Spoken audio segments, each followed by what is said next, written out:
Some argue that you must return to your roots to rediscover what works and why something isn't working now. In this case, I'm talking about the current state of fantasy literature, but that is for another discussion. But I did go back to the roots of fantasy, or some of the newer roots perhaps, back to 1981 when Windhaven was published.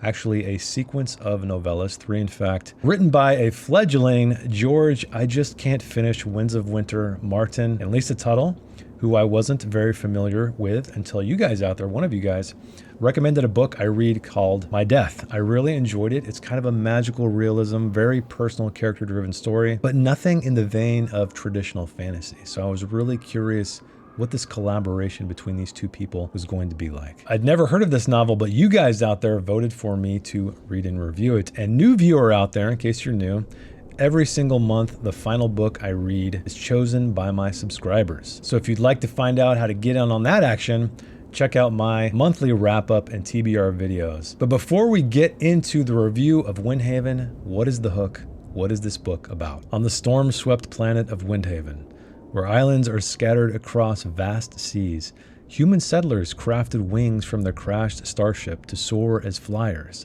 binding their fractured world. These wings, passed down through elite family lines, are a birthright, until Maris, a bold peasant girl, dares to challenge tradition. Defying a rigid society, she fights for a world where skill, not blood, earns the right to fly.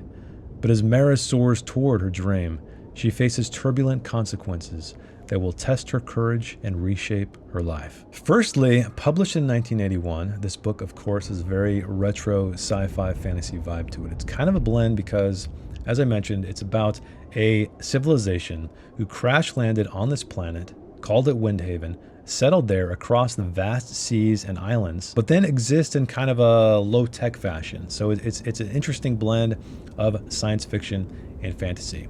And the setting here is one of my favorite parts of the book because it's a planet. It's stormy. It's mostly covered with water. There are these craggy rocks rising up from the seas where these people are forced to live. But as you know, humans are adapted to survive, and so that's what they do. They craft these metal wings from the fallen starship, and they glide on the wind because this planet is so stormy, so windy all the time, that you can pretty much glide around without fear of falling into the sea. So my favorite moments in this book are when the characters, usually in isolation really, will leap off these rocks. They'll be coasting through the sea, seeing these giant creatures rising from the water called Scylla, which are kind of like these dinosaur serpent things. And the way the world was portrayed was so vivid and different that I got that real sense of escapism that I honestly don't often look for in fantasy novels. But let's just say the setting was a pleasant surprise, and one that I think you guys out there, if you're looking for something that feels less samey, because I feel like a lot of fantasy is very samey now, I think you'll appreciate it. Now the characters, I wish I could say they leapt off the page. They were incredibly unique. They were incredibly realistic, especially for the time that they were written, because back then in the 80s and earlier than that, fantasy and sci-fi was kind of in a weird place. It was not really taken that seriously, so people thought it was purely about escapism. But the characterization here is fine, I think. It's very tropey in the beginning, in the first novella, so really this book is broken into 3 parts. I'll get more into that in the plotting section, but it's important to note that Maris, our protagonist, she is as a young peasant girl. She was adopted by one of these flyers, and she wants nothing more than to be a flyer, but she can't because she is not related. It's a bloodline thing, as I mentioned. And what does she do? She challenges the status quo, and she wonders, why can't this be a meritocracy? Why can't people earn their wings? Why must they be given their wings? And of course, if you are familiar with fantasy tropes, or heroic kind of story tropes in general, you will know the end of this novella. And honestly, it had me rolling my eyes a little bit because it was so on the nose. And I did learn that this novella was published, I think, in a magazine in isolation before it was expanded into a complete story, which is another surprising thing because it just, it felt so typical for the time. Granted, I love the setting. I love that sense of strangeness and differentness than we're accustomed to when it comes to fantasy. But the beat by beat story, I could predict exactly what was going to happen. But I wondered, knowing George R.R. Martin and what he did with A Song of Ice and Fire, what would he do with this Would there be a glimmer of this subversion? And I think there is in this novel. However, it doesn't come into play until the second part of the book. But the greatest thing regarding the characterization here is we get to experience Maris's entire life from the beginning when she's a young girl all the way until she is an old woman. And that to me feels so different for a fantasy novel written in 1981. Mostly it feels about what's contained within the first novella.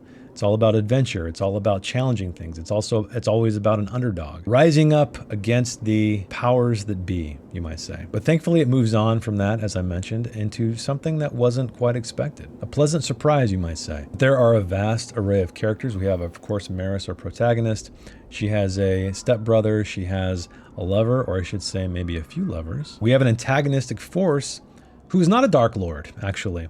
It's a person who's not necessarily powerful, but he sets out to challenge the very things she fought so hard for. So you might say there are glimmers of fantastic characterization in this book. Now, I always wonder if it was a pressure from the publisher saying, oh, make this more fun, make this more escapism, make this more larger than life. Don't focus so much on the characterization because nobody wants that. But these larger things regarding characterization that I was really looking forward to developing into something interesting, they kind of come out on the nose, literally spoken in dialogue, which gives it kind of a moral of the story, quote unquote, or a fairy tale kind of vibe to it, which is unfortunate because I feel like they could have trusted the audience or trusted the reader to infer all of that stuff versus it being written explicitly on the page. Maybe this was the publisher pressuring them, or maybe it was just their level of writing at the time and what they valued as writers. I don't know. Either way, you will find a surprising layer of characterization going on in Windhaven. So let's talk about what these characters get up to. Well, as I mentioned, it's broken into 3 parts. Novella 1 is about Maris, the young girl rising up against the powers that be to bring about change, to turn the ability to become a flyer or the passing on of the wings to be more of a meritocracy as opposed to a bloodline thing, like a monarchy. In part 2, or novella 2, we move a little bit further in time where Maris has set up one of my most hated elements of modern fantasy, and that is academia. So she sets up a flight school. Yeah, a flight school. So I was really worried about this part because I cannot stand academia. I'm done with school. Even when I was in school, I don't want to read about school. I don't want to even think about school ever again, let alone read about it in books for pleasure. But thankfully, the 2 authors make this aspect of part 2 relatively minimal. It exists, it's already been established. We don't get to understand the inner workings of it. We just know that there is a competition for someone to earn their wings, or people to earn their wings. So thank the gods it doesn't turn into a Quidditch match or something like that. There's one thing I'd like to say though, is I feel like when you are describing an obstacle course, it's not that exciting, okay? I think visually, like in a film or something, it could really work, and perhaps it's my lack of imagination. But those were kind of the most boring parts here, which is ironic because I absolutely loved when Maris would put on her wings and just go out and fly and smell the ocean waves and, look at the moonlight and just be by herself. Those were my favorite parts of the entire novel. They were always very introspective. It gave you a great look at the vistas of this planet. But when it turned into a competition or an obstacle course, I lost interest. But if you guys out there are into that kind of thing, it's here a little bit anyway. And this is when the antagonistic force shows up. A young man who caused some, let's say, trauma to Maris when she was younger, relating to somebody she knew. So it's not a Dark Lord. It's not an evil wizard coming to bring about a curse on the lands or anything like that. It's not even like a neighboring settlement coming to try to conquer, right? It's personal. And again, that's why I love this book so much. And what it was trying to do anyway, to lay the foundation for, is that even though a lot of this conflict was external, it had its foundation in internality. And because Maris built the system that is all about merit and not blood, it's an interesting challenge because otherwise this guy wouldn't be here. He wouldn't be able to do this if it wasn't for what she fought for. So you can see internal, inherent conflict. But I think part 3 might be my favorite part because this delves even deeper into characterization.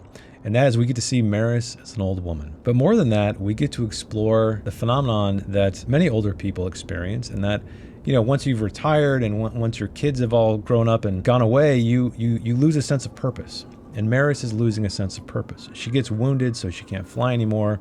And she's trying to figure out her lot in life. And I thought that was such a great thing that you rarely see in fantasy novels, especially back then. And so part 3 is mostly quiet until it's not. There's a climax, there is a conflict that is larger than a personal one, let's say, that I wasn't a huge fan of. Granted, it's all built from the inside out, and I'm trying to speak vaguely to not spoil it for you guys out there, but it felt a little samey. It was one of those things where I kind of found that with almost all of the sections of this book, is that there'd be some really great stuff in it, but then there'd be some very expected stuff in it that kind of soured it a little bit. But all is not lost. It still concludes in a satisfactory way, in my opinion. Even more than that, the epilogue. Fantastic epilogue. It was such a beautiful coda to the story. So as you can see, this book had a lot of highs and lows for me.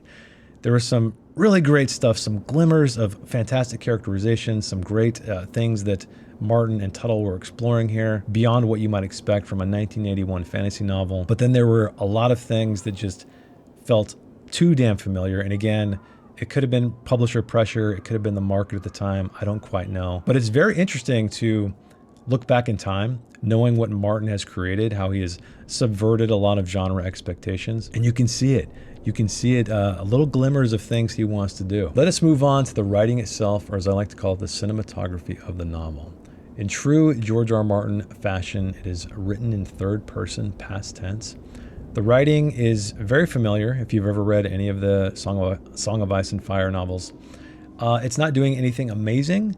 It's not doing anything bad. So it's above average, I would say, especially for the time. But there's one thing that I should note, and that it is very low exposition, which in my book, fantastic. More fantasy should be doing this, because there's nothing I hate more than starting a chapter or reading a prologue when it's just, it's like reading the Bible. It's just a bunch of information. It's like, I don't care. Get me into the action. Immerse me in this world. That is what I care about.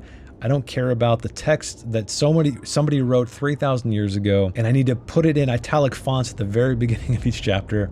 I can't stand that stuff. So I really appreciate that about this book. This book is just under 400 pages long, so it's a tight read, and it's a standalone. Holy shit, it's a standalone. If you guys out there are looking for a fantasy standalone where you can pick up one single volume and get a completed story from beginning to end, cover to cover, I highly recommend you pick this one up, which is why I'm going to give Windhaven by George R.R. Martin and Lisa Tuttle a 6.5 out of 10. I know what you're saying right now. You're saying, whoa, that's too low. Well, hang on. I feel like I've been a little too generous in my reviews as of late. So I'm rejiggering the scale a little bit, where a 5 is an absolute average novel, and anything above that is, of course, above average. But I'll either make a video about my review scale, or I will put a YouTube post up as well. But all of you out there who not only voted on this, but suggested this novel, thank you. Thank you so much, because here I am liking this fantasy novel. But let me know, have you read Windhaven? Do you disagree with me? Let me know in the comments below. Or you can just join my Discord server, where I'm chronically online talking to lots of folks about books and movies and all kinds of things. Link is down in the description. And thanks for watching. Thanks for hanging out with me, and I'll see you in the next one.